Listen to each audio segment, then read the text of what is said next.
Tonight on Rodney Spitz PI, Rodney's mischief has finally caught up with him as he finds himself on trial for the charge of murder. Old Rodney's fighting the system, and it looks like he's got a pelican in his briefs. Against the odds, Rodney's been declared mentally fit to stand trial. So take it away, gang. Order! Order in my courtroom. Now, Mr. Squint, please get to your point. Adamantium, Chief. Silver bones! Mr. Squint, you will address me as judge in my courtroom. And what does adamantium have to do with this murder trial, anyways? Got it, Judge. Chief. Now what I'm trying to ascertain from this so-called forensics expert is, did the perpetrator have an adamantium skeletal system? Because if he did, well then it couldn't possibly be my client, as Mr. Spitz does not. I risk my case. Objection! You can't do that. He hasn't even started questioning my first witness yet. Sustained. Mr. Squint, the trial only started 45 minutes ago. We will proceed as planned. Well, it's your dog and pony show, Judge. So, Chief, Forensics Chief Shelly Connors, tell us about the scene of these wild and unfounded murder allegations against my client, Mr. Spitz. Like I told you, sir, when my team and I arrived at the scene, the victim, Mr. Watson, had been dead for several hours. Never seen something like that. His head was resting on an armchair across the desk from his body. So what you're saying is that Mr. Watson, my good friend, former landlord and employer, was working late at the office one night and had a massive heart attack which killed and dismembered him. Oh my, no. That's not it at all. Mr. Watson was brutally murdered. The scene was meticulously staged. So this wasn't your run-of-the-mill heart attack, as I and these good people of the jury had naturally assumed. Well, convince us then. Well, the arterial veins were punctured and splatter patterns. Because I've seen some pretty strange heart attacks in my line of work. As a lawyer? Seaman and bounty hunter, Chief. I'll come to the law late in life. Maritime law, specifically. I've seen my fair share of heart attacks, but I'm not talking about your average TV sitcom good times heart attack. I'm talking about the kind of heart attack that cuts your belly open, strews your organs across the room, carves out your eyes after decapitation to leave a horrific scene for your co-workers to find in the morning, and for one of them to have to clean up. Look, I don't want to tell you how to do your job, Chief, but there was this other guy, my brother knew him, up from West Melford. Heart attack comes out of nowhere, grabs him and his wife, puts him in the trunk of his car, drives him out to the woods and burns him with cigarettes. He films the cardiac arrests and the rapes and sends enticing clues to the police chief, thus kicking off a deadly game of cat and mouse with the lead investigator and his reluctant near-retirement partner. The medical examiner, the coroner, the hospital staff. They all said they never seen such a textbook double heart attack. First one got him. Second one was God's good measure. Objection! Nonsense! Sustained. No further questions, Your Honor. Mr. Gravey, your witness. Thank you for coming here today, Chief Connors, and for walking us through the graphic and horrifying evidence in what was clearly not a heart attack, but which was a premeditated murder, which I aim to prove was carried out and masterminded by Rodney Spitz, P.I. Ha ha ha! Fat Objection, Your Honor. I had to coach my client for an hour on what his name was this morning. Pretty spokes! Spitz! That's Spitz, damn it!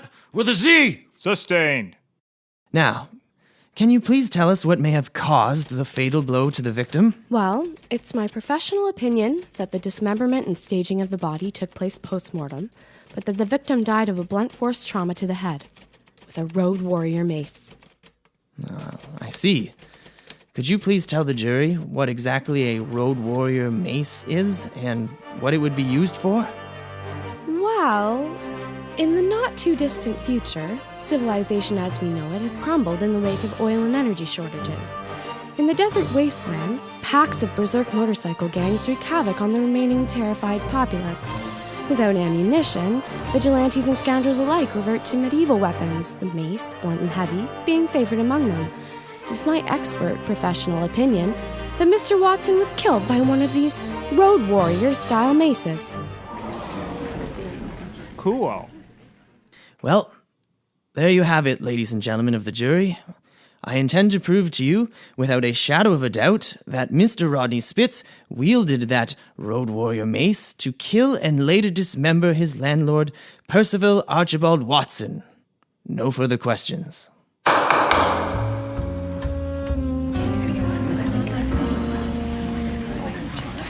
So, what do you remember about the night of the murder? Look, we did this dance already at the deposition. As a current independent contractor who holds security clearance you didn't even know existed, you know that I can't tell you anything about my alleged involvement in any past or future secret or top secret operations. The only reason I even showed up today is because I've been trying to score with this court stenographer for years. I'm gonna give you my number, baby. It's 555 in your sweet baby oil wet with a side of fried 8294. I got you, babe. Objection! This is a courthouse, not some desperate last call at the bar. Sustained.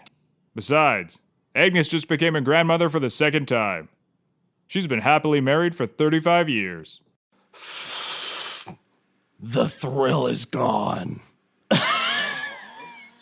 Well, you have aged terribly, baby. That's what I like about you, though. When I bag you, I'll be thinking about the stenographer you used to be. Your witness, counselor. Well, I got you under oath, Mr. Brecker. Somebody took two of my good rakes and threw them down the hole last week. Was it you? Nope. Do you happen to know who it was? It was Rodney. You're a rat bastard. You'll never get away with this. Those were a couple of my best rakes. I'll see you hung. Or is it hanged? I'm never really sure.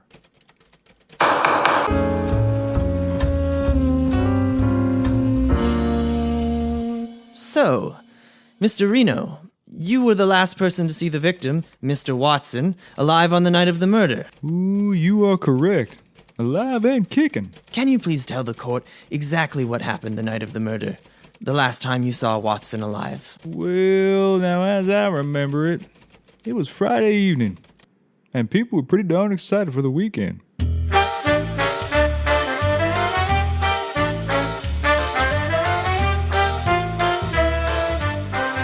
I'd hung on my badge for the day, and Watson was teaching me the finer points of British taxidermy, which is surprisingly different from its North American counterpart.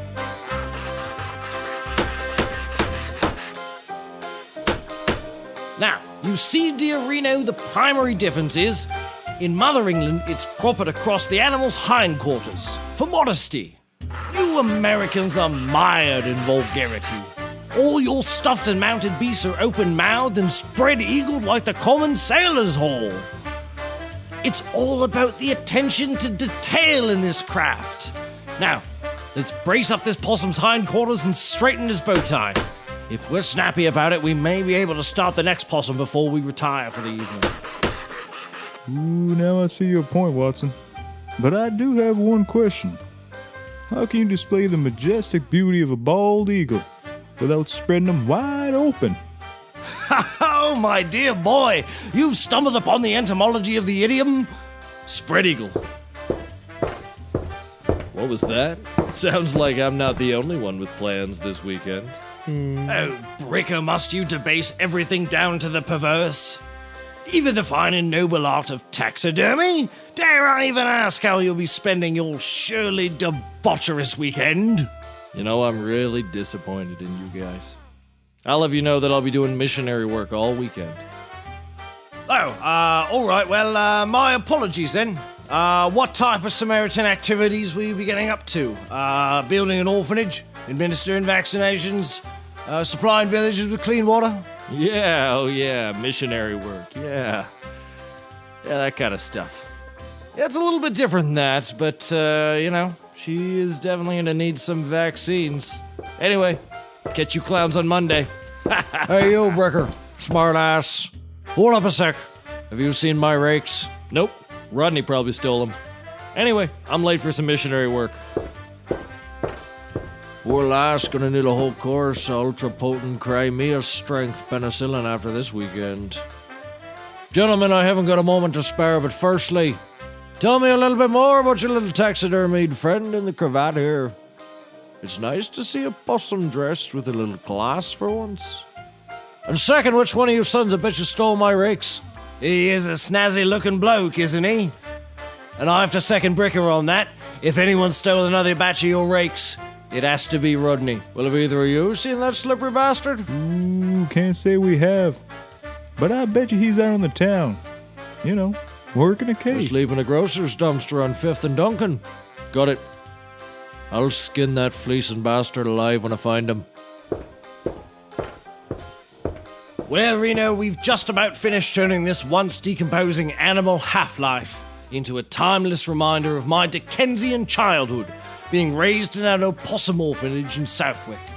Those opossums ran a tight ship. They were strict, sure. Cruel, yeah. But they were fair. Can I ask a question? I know where this is going. The orphanage was owned and operated by opossums, but all of their wards were human children. Which is why I think we should call this piece A Tale of Two Possums. But there's only one possum. Well, then the job is only half done, my boy. We need to find ourselves a yin to this possum's yang. Ooh, now we've already used up all the dead animal carcasses in the crawl space. We may have to set out and find us a live one. To kill and stuff, that is. Right. Well, Reno, you're the tracker extraordinaire. Why don't you leave me to finish posing our dear friend here? And you can venture out and trap him a compatriot for our masterpiece. Ooh, sounds fair to me. Although us being in the concrete jungle may make possum tracking a little bit more difficult. Now I may have to dumpster dive every trash bin in the city. Now it could be a while. Not to worry, dear friend. Take your time. I'll hold down the fort. I've still got a glue in the eyes. Ooh, all right. Well, I'll see you when I see you, Watson. Happy hunting.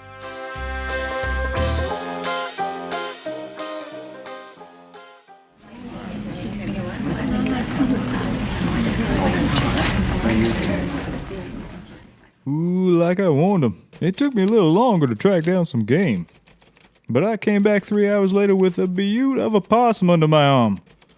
But I was surprised to find Watson's door ajar, and the light's still on. And what did you see when you entered Mr. Watson's office? Ooh, well, now I grew up in Kentucky, and I thought I'd seen some stuff. But that scene was the worst scene I ever seen. Shakes me in my very core. And? Right. Anyways, there was blood everywhere. Watson's body was sitting up right behind his desk with his head on the guest chair across. Like he was having a conversation with his own body. Heck, sometimes I still see Watson's severed head in my dreams. You know, giving me fatherly advice about life, love, taxidermy. And was anyone else in the building when you got back? Well, I soon realized that Rodney was in his office, snoring away in the corner, clutching our recently stuffed taxidermied possum, bow tie askew. Now, if I am under oath, then I must say, if it wasn't for our decapitated friend in the other room, heck, it would have been downright adorable. So, ladies and gentlemen of the jury, you heard it. Rodney Spitz fell asleep in the office across the hall from the very man he brutally murdered, seemingly over back rent and the ownership of a recently taxidermied possum. No further questions, Your Honor. Now hold on a minute. In Rodney's defense, I know what it looked like, but I don't think Rodney did in Watson. He loved Watson like a landlord, said so himself, and he never... Objection, Your Honor. Hearsay from the witness. I've completed my examination. Sustained. Mr. Reno, you are dismissed. Visit RodneySpitz.com for more on Rodney and the gang. Thank you for coming here, Dr. Kreploch. Would you please state your full name and credentials for the record? Dr. Maxwell Kreploch, lead clinical psychiatrist at St. Andrews. Now, you had the chance to assess the defendant at your facilities, did you not, Doctor? That is correct. I met with Mr. Spitz on 2 occasions. He was late for both appointments. The first time, he showed up sweating and disheveled, covered in green paint and smelling of gunpowder. After, as he stated, an aggressive crosstown gun battle with a whooping crane. On his second visit, he was also covered in green paint, But this time he claimed it was a paintball battle with several circus clowns through a used car lot. When I began my assessment with Mr. Spitz, it became apparent to me that he suffers from a number of cartoonish delusions and fantasies stemming from the lack of maternal influence during his formative childhood years. This also manifests itself in his obsessive tendency to project imaginary companionships with animals, in particular small woodland creatures, dogs, oxen, and miniature show horses. These projected relationships nearly always end in tragedy, further alienating the defendant from forging lasting human connections. He also drinks a lot. Doctor, I believe you've brought with you today some recordings of the sessions you had with Mr. Spitz. I will direct the court's attention to Exhibit 32.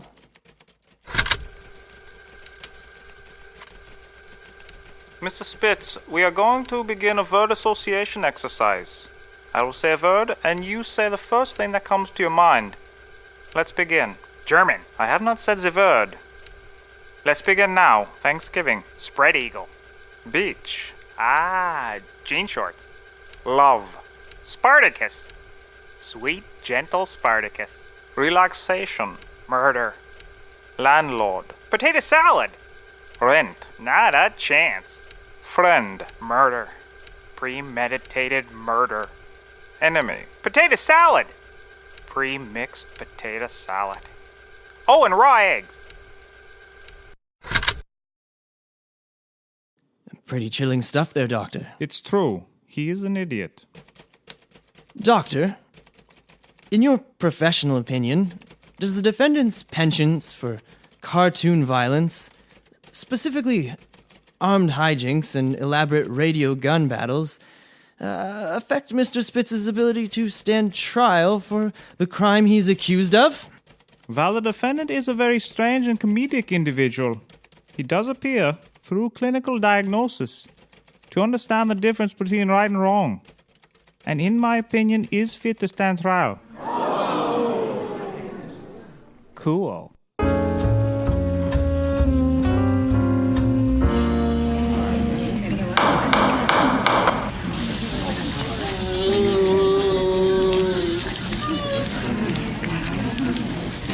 Mr. Squint, what is the meaning of this? Why is there a 1.5-ton whale sworn in and being intermittently hosed down on my stand? Your Honor, the reason this witness is being thoroughly hosed down is because he is indeed a beluga whale. And his testimony today is vital on clearing my client's name. Now, if I be allowed to proceed, well, state your name and occupation for the record.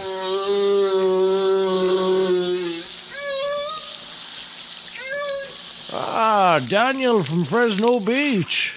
Bet you were named after that Elton John song, Benny and the Jets, written by the incomparable Daniel Topin. Objection!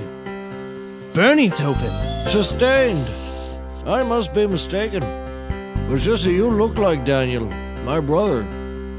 A little bit older than me. But it must just be the clouds in my eyes. You heard it here, folks. The first Bernie Taupin joke maybe ever. She's got electric boots, a mohair suit. You know, I read it in a magazine. Crocodile Rock. Rock. Order! Order! Now, Daniel the Whale, I appreciate you coming all the way down here from the sea. Is it true that at the time of the murder, you were with my client, Mr. Spitz, at a fish fry and cut off Jean Short's social? I see. And what did you and my client talk about that afternoon? Oh, you're a real wise ass, aren't you, Sonny? You'll grow out of it. Either that or you get harpooned by a madman. Judge, I'm through with this witness. I'm wise to what you're preaching, Whale. Bailiffs, take this perjurous whale out to the street and roll him down the big town hill to the beach. I'll allow it.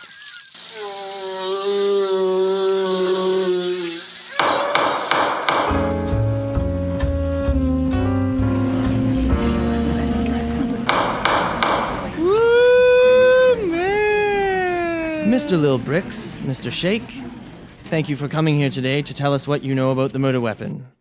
This so-called road warrior mace. Yeah, we see the road warrior mace. Oh, no, Shake, don't be telling these people nothing about no road warrior mace. We ain't seen no mace. Mace don't mean nothing to us. Yeah, we know all about the mace. So, did you see the defendant, Mr. Spitz, with the road warrior mace? No, man, Rodney ain't never been near no road warrior mace before.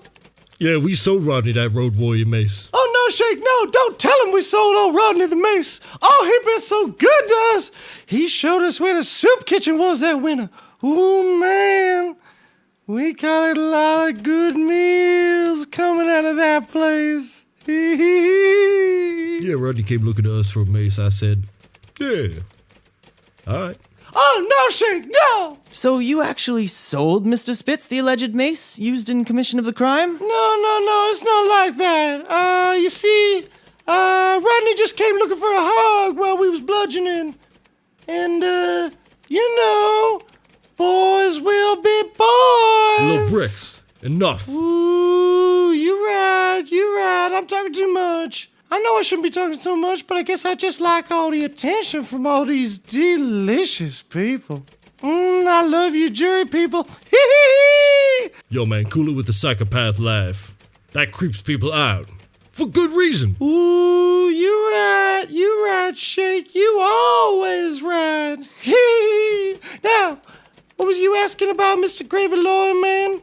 It's just you look so delicious, I just want to pour you all over me and the jury. And where did you get the road warrior mace that you later sold to the defendant? Oh, no, don't tell him where we got that mace. Oh, no, Shake, no. Hell, we got it from the road warrior. Cool. No, it's a lie. Oh, Shake, the road warrior said don't say nothing, man, and you said something first off, soon as you could, to these nice people in this delicious jury. Especially that lady sitting in the box there in front of me, typing with those long slam jam fingers. The old lady looks good as a pastrami. Gonna eat her with some rye bread. Push her down the courthouse steps. Yo, cool it with that cannibal shit, man. We are not at home. That lady, the one you talking about eating, it's her job to write down everything you're saying. Man, what do you not understand about that? We talked about this on the way here. You're scaring the hell out of these tasty people. Oh, so sorry, folks. It's all a big misunderstanding. We're just joshing around, fooling about eating each other like best friends do. Right pastrami lady typing what I'm saying. Look, I'm really not sure there's any more I have for these witnesses. When Mr. Shake came in for his deposition, he was alone. I didn't realize that Mr. Lil Briks would be joining him on the stand today, but they insisted. This is probably why you shouldn't put two people on the stand at once. Well, not just why. Objection, Your Honor. I feel the rapport as a comedic duo stands alone. I move that they continue to be questioned as a funny pair of cannibal hobos. I do have one question, however. You gentlemen seem excellent at acquiring things. What would you say if I told you that I was in the market for a road warrior mace? Could you help a brother out, little chiefs? Ooh, how much money we talking? Yeah, man, we can get you all the road warrior maces you need. 2,000 bones, cash up front, no negotiation. Ooh, we negotiate with teeth. Oh, well, it's good to see the road warrior maces have maintained their value and haven't gone wild with inflation. I'm looking at you on pasteurized milk. But ladies and gentlemen of the jury, please take a good look at my client. He's a bum PI with no money. Broke. He's flat broke, people. 2,000 might as well be 10 million to this idiot. No further questions, my client's a deadbeat. Ooh, I like you, sailor man. Yeah, he's all right.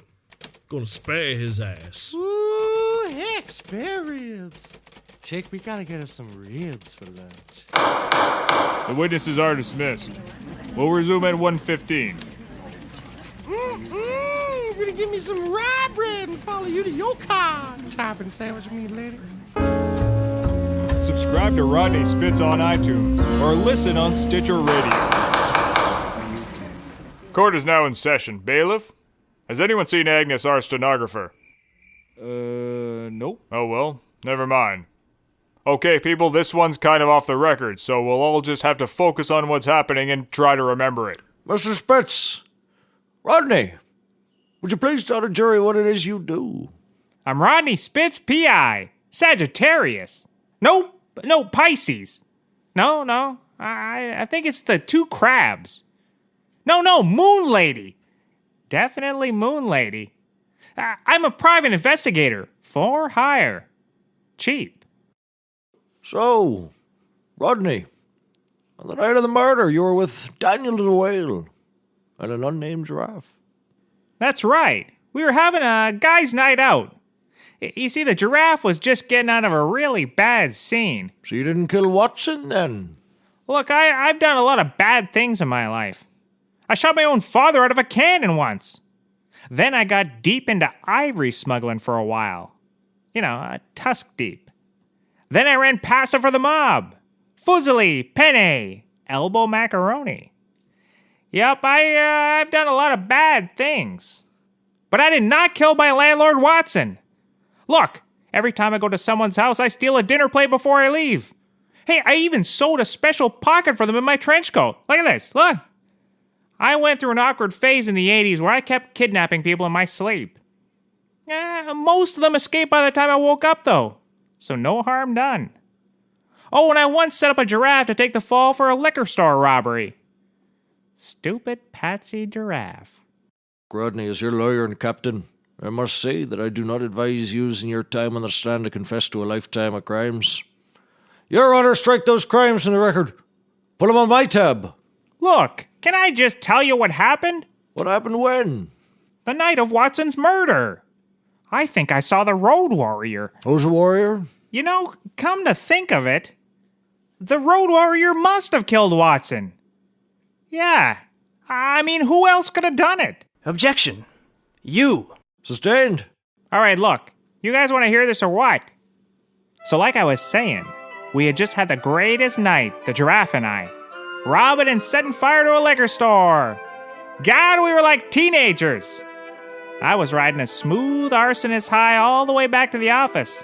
And by the time I got there, I was ready to fall asleep like I always do. Curled up in a fire blanket in the corner of my office, drunk as a skunk. I was so hurried to be on my way to the office that I'd hardly noticed the leather-clad man who pushed past me on the stairwell on my way up.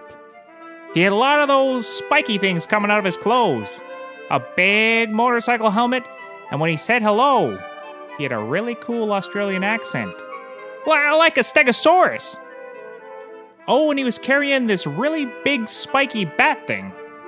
At the time, I just thought it was one of Bricker's Tuesday night Chinatown motorcycle fun time ladyboys. The ones we're not supposed to talk about.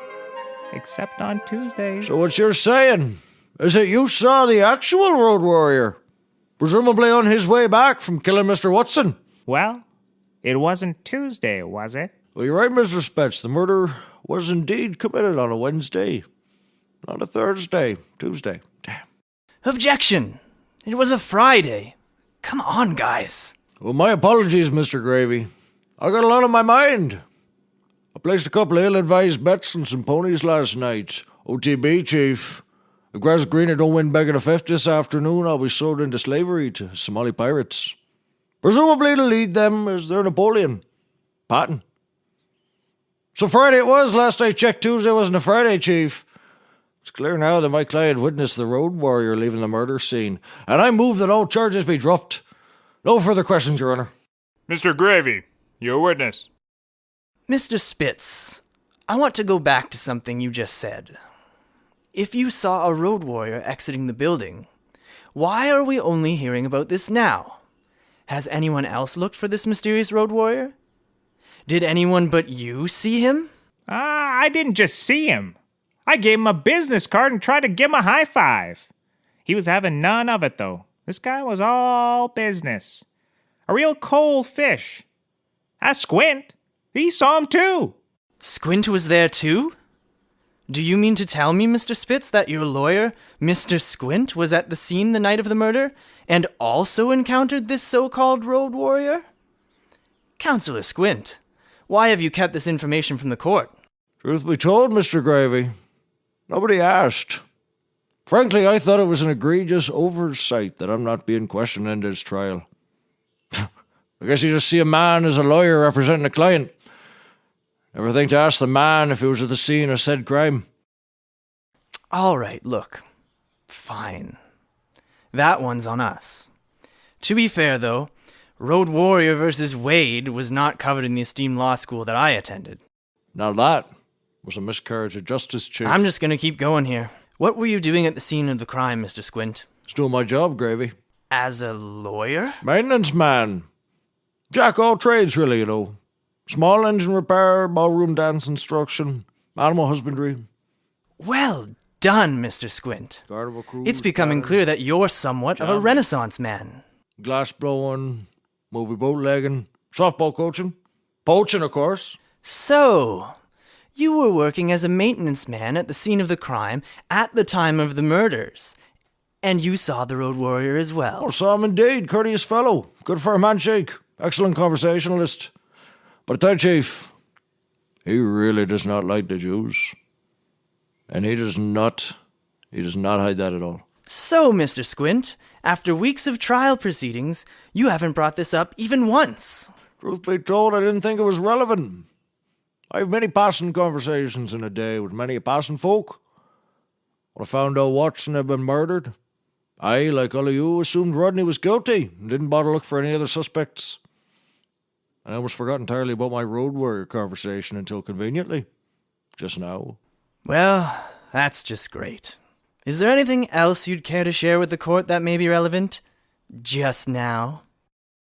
Objection, Judge. I'm not on the stand here. Rodney is. And rightly so. If not for this Road Warrior murder business. And for something. I got an issue with some rakes I want to discuss in your quarters with you when you got a free moment. Sustained. Mr. Gravey, and it pains me to say this to you in particular, but please keep on point and question the witness. What else you want to know, Gravey? Where I got this really cool hat? You're not wearing a hat. But, while we're talking attire, could you tell me about that shower curtain around your neck? Defense cape. It's a defense cape. But... Defense cape. Yes, Defense but... cape. Okay, Rodney. Let's talk about something happy then. What kind of things make you happy, Rodney? Poached eggs. Yep, pretty much anything else brings me to tears. Except poached eggs.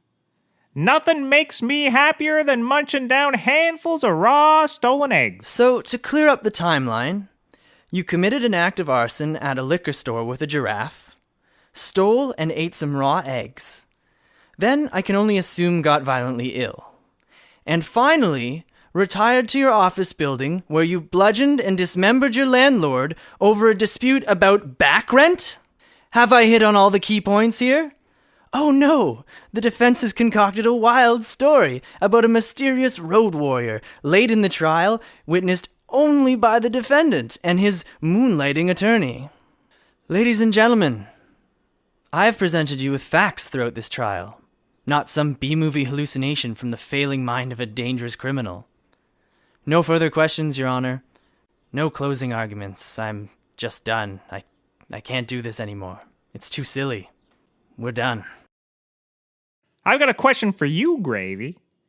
If you haven't met the Road Warrior, how do you even know he doesn't exist? I'm telling you that you got the wrong guy. You gotta be looking for the Road Warrior. We all know he seems like a real cool guy. Laid back, great hair, loves whipping Jesus. He even pals with Tina Turner, so I heard. But I've got a real gut feeling that he's a bad dude. And not just because of the anti-Semitic stuff either. Counselor Squint, you'd better hurry up and make your closing arguments. I've had just about enough of this whole mess of a trial. Ladies and gentlemen of the jury, you know me. You know what I do. You all look at me and you see this highfalutin lawyer with his fancy slacks under his hip waders, and you think these hands never get dirty. But that's where you're wrong. I've killed more men than you'd like to believe. But Besides being a classic goddamn lawyer, I'm a maintenance man and a custodian in a building full of PIs. And a bounty hunter. And it's in that capacity that I come to you fine people of the jury with a proposition. My client describes a leather-clad road warrior terrorizing your town, and it baits. As we've seen in this courtroom today, it's pretty damn easy to get your hands on a road warrior mace. You name your price, you get your mace. There's only one true road warrior. Get your hands on him, boy. I'll cost you $10,000, jury. I'll track down your road warrior. I'll catch him for 20. And you'll better decide soon. There's a big summer-long weekend coming up. Tourists down. Town makes 25% of its annual income this weekend alone. You know that. I know that. You want to make sure your roads and beaches don't fall victim to post-apocalyptic mayhem wrought by barbarous scavengers. As any town would. It's your decision. You know where to find me. Defense for us.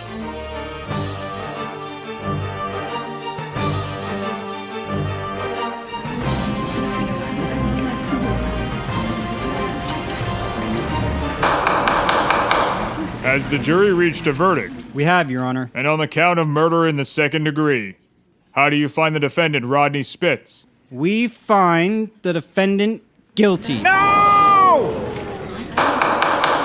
Order! Order in my court. Now, Mr. Spitz, you are to be remanded to the Stateville Correctional Institution to serve a term of 25 years for the crime of murder in the second degree. One moment, Judge. Where, pray tell, did the jury land on my proposed bounty for catching and bringing the road warrior to this court for sentencing? Yeah, we talked it over, and we're gonna have to pass. We checked with the bailiff, and a jury is not legally allowed to authorize bounties, warrants, or thrill kills in this county. Understood. And I can't say I'm surprised. Disappointed, but not surprised. Court dismissed. Mr. Spitz, say your goodbyes. You're going away for a long time.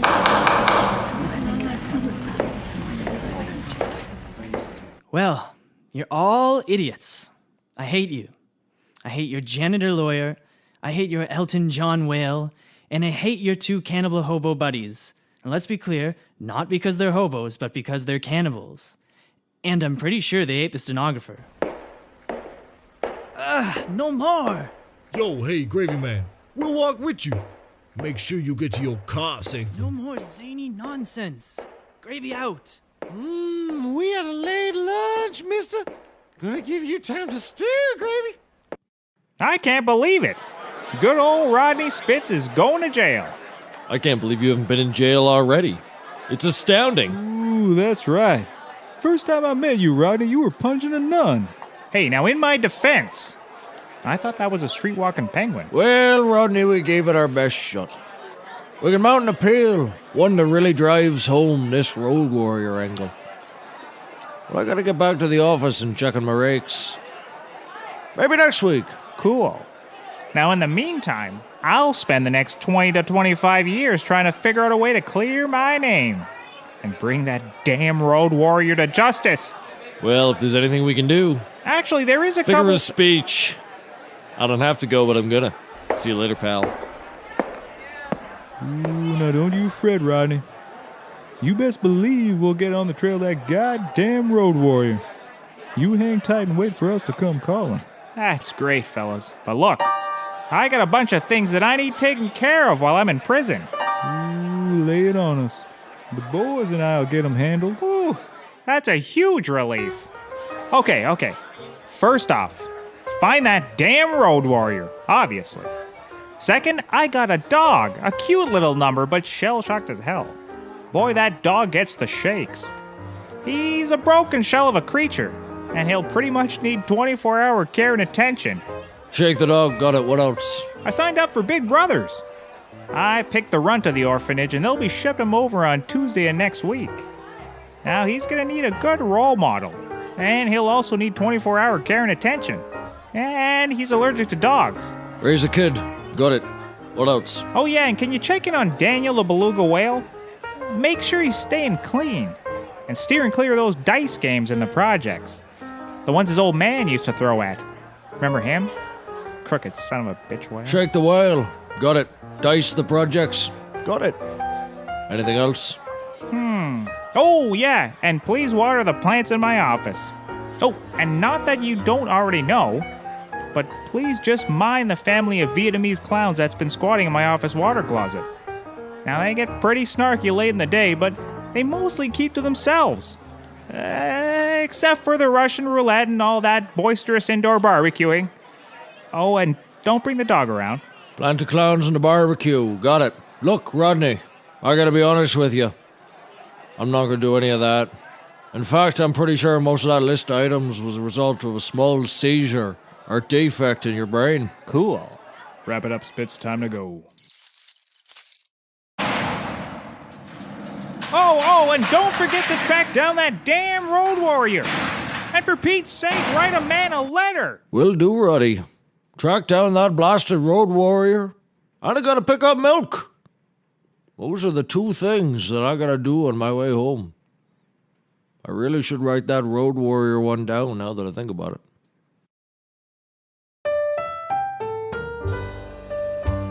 So the old dog is off to the clink. Surprise, surprise. Tune in next time to see if Rodney's locking it down behind bars, or if he picked a fight with the biggest con in the yard and he's taking his dirt nap. 'Cause sometimes people die in prison. See if Rodney's one of them in the next episode of Rodney Spitz P.I.